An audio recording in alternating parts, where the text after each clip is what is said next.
ఒకే కోర్టులో ఒకే అంశం మీద 2 రోజుల్లో 2 తీర్పులా? ఇదెక్కడ విచిత్రమో అర్థం కావట్లేదు. నిన్ననే జడ్జి గారు క్లియర్‌గా ఆకివీడు రామాలయానికి సంబంధించి వేసినటువంటి పిటిషన్ మీదన జడశ్రవణ్ వాదన వినిపించారు. దాన్ని తోసిపుచ్చుతా కొట్టేశారు. ఏమని? అది ప్రభుత్వ స్థలం, ప్రభుత్వ స్థలంలో కట్టకూడదు అంటే అది ప్రభుత్వ స్థలం ఎందుకయింది? 80 సంవత్సరాల నుంచి అక్కడ గుడి ఉంది. అంతకుముంచే ముందే ఉంది. 80 సంవత్సరాల నుంచి అది నోటిఫై అయ్యి ఉంది. దాంట్లో గుడే నడుస్తుందంటే లేదు, అక్కడ రచ్చబండ ఇంకోటంటే లేదు, ఇక్కడ క్లియర్‌గా ఉంది రికార్డుల్లో. కాబట్టి కొట్టేస్తున్నామని చెప్పి ఇచ్చారు. ఆకివీడు రామాలయానికి సంబంధించి అధికారులు బాధ్యులు చేయడానికి ఒప్పుకోలేదు. ఆ కేసు కొట్టేశారు.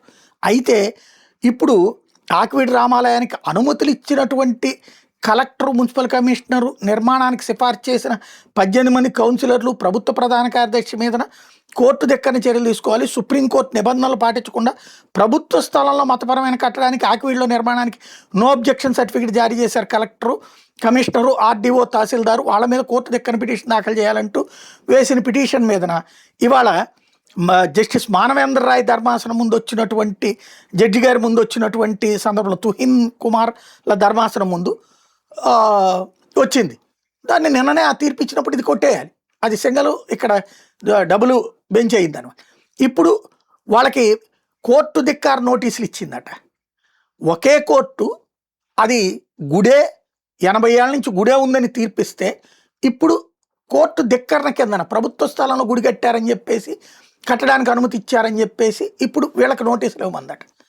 ఆ తీర్పుని చూడలేదా, లేకపోతే ఆ తీర్పుని తెలియనివ్వకుండా చెప్పే వాదనలు వినిపించారా, లేదా అక్కడ సింగిల్ జడ్జి ఇచ్చారు, ఇక్కడ ఇద్దరు జడ్జిలు ఇచ్చారంటారా, ఏంటనేది తేలాల్సి ఉంది.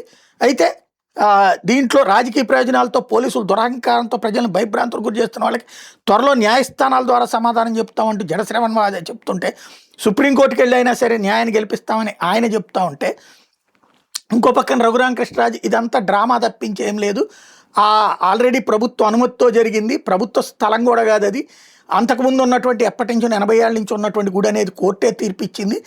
ఈ తీర్పు కాపీని ఈ బెంచ్ ముందు, రేపు కోర్టు ధిక్కార్ పిటిషన్ సందర్భంగా బెంచ్ ముందు పెడితే పని అయిపోయినట్టే, కేసు క్లోజ్ చేస్తారు అక్కడ.